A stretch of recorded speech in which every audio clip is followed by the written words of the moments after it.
আমরা এবারের এশিয়া কাপে সবাই ভাবছিলাম, আমি এই সিটে বসে বলেছিলাম যে ভারত যে দলটি নিয়ে এবার এশিয়া কাপ খেলতে এসছে সেখানে তাদের দুই স্তম্ভ, দুটি বড় পিলার বিরাট কোহলি এবং রোহিত শর্মা নেই। এই দলটি যদি ক্রাইসিসে পড়ে, সংকটে পড়ে, বিপদে পড়ে, বিপর্যয়ে পড়ে, গর্তে পড়ে যায়, খাদের কিনারায় পড়ে যায়, কে তাদেরকে উদ্ধার করবে সেটাই দেখার।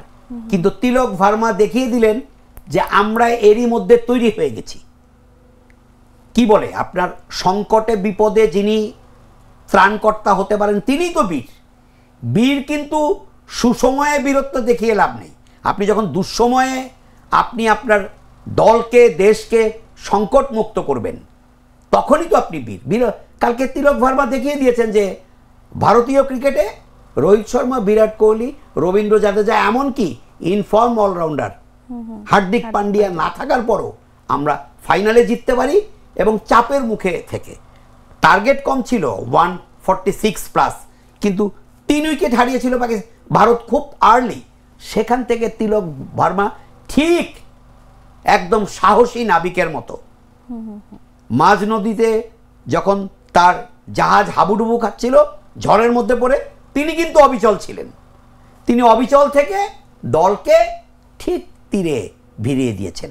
এই যে কাজটা তিলক ভার্মা কালকে করেছেন, অন্যদিন হয়তো অভিষেক শর্মা করেন, আর এই টুর্নামেন্টে তার ভালো কাটেনি, ক্যাপ্টেন সূর্যা কুমার করেন, শুভমান গিল করেন, এই যে সঞ্জু স্যামসনরা করেন, বোলিংয়ে হার্দিক পান্ডিয়া, অবশ্যই জসপ্রীত বুমরা, 3 স্পিনার নিয়ে কালকে ভারত খেলেছে। বরুণ চক্রবর্তী, আপনার কুলদীপ যাদব, অক্ষর প্যাটেল, সবাই যার যার দায়িত্ব কর্তব্যটা পালন করতে শিখে গেছে। আমার কাছে যেটা মনে হয়, ভারতের ক্রিকেট স্ট্রাকচার নিয়ে আমি কথা বলেছি, তারা রঞ্জি ট্রফি খেলে, দেওহর ট্রফি খেলে, দুলীপ ট্রফি খেলে। ভারতের ক্রিকেটাররা ফার্স্ট ক্লাস ক্রিকেট খেলে খেলে হাত পাকিয়ে ফেলেন। আজকাল যারা টি-20 বলে গলা চেঁচান তারা জানেনই না ক্রিকেটের বেসিক যদি না থাকে, শুধু ওই মার কাট করে ক্রিকেট হয় না। শুধু তেড়ে ফুড়ে মারলেই যদি টি-20 চ্যাম্পিয়ন হওয়া যেত তাহলে তো ওয়েস্ট ইন্ডিজেরও পারার কথা বারবার, তারা তো সেটা পারেনি। ক্রিকেটের বেসিকটা আগে ভালো দরকার। এই মুহূর্তে আমার মনে হয় অস্ট্রেলিয়া, ইংল্যান্ডের পাশাপাশি ভারতীয় ব্যাটারদের বেসিক খুব ভালো, কারণ তাদের ক্রিকেটের স্ট্রাকচার ভালো।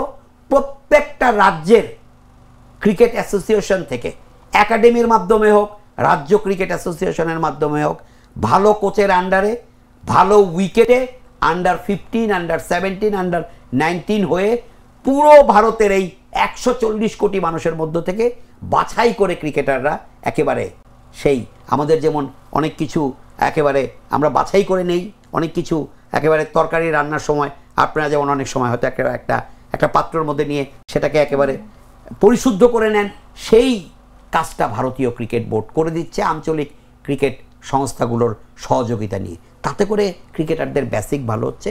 এর বাইরে আইপিএলটা ভারতীয় ক্রিকেটারদের আন্তর্জাতিক ক্রিকেটে ভালো খেলার একটা বিরাট সহায়ক শক্তি হয়ে গেছে, যেখানে ওয়ার্ল্ডের সব বড় বড় তারকারা খেলতে আসেন। ওয়ার্ল্ডের rated coach, trainer, physio, cricket analyst, video analyst সবাই কাজ করেন আইপিএলে। এদের সবার সান্নিধ্যে ভারতীয় ক্রিকেটাররা প্রত্যেকে বড় মঞ্চে কিভাবে অভিনয় করতে হয় তারা জেনে গেছেন। কখন বের হতে হবে কোন স্টাইলে, কখন আমি ইন করব কোন স্টাইলে, এগুলো সব ভারতীয়দের জানা। সংকটে বিপদে কে কিভাবে খেলবেন এটাও যেমন তারা আত্মস্থ করে ফেলেছেন, আবার ম্যাচ বের করে বিজয়ীর বেশে সাজঘরে ফেরত আসতে হবে। মাঝপথে গিয়ে দলকে আবার একটু ভালো অবস্থায় রেখে ফেরত আসা যাবে না। এই মনোমানসিকতাগুলিও ভারতীয় ক্রিকেটারদের তৈরি হয়ে গেছে। তারা এমন একটা অবস্থায় চলে গেছে, তাদের মেন্টাল স্ট্রেংথ এত বেশি।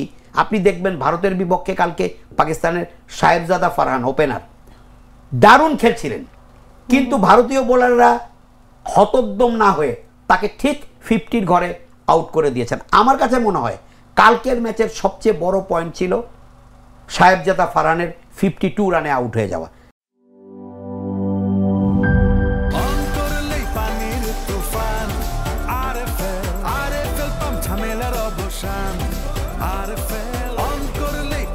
আরএফএল পাম্পে ব্যবহৃত হয়েছে 100% কপার তারের কয়েল ও মসৃণ ব্রাস ইম্পেলার, যা নিশ্চিত করে সর্বোচ্চ পানির flow. RFL water pump, on করলেই পানির তুফান।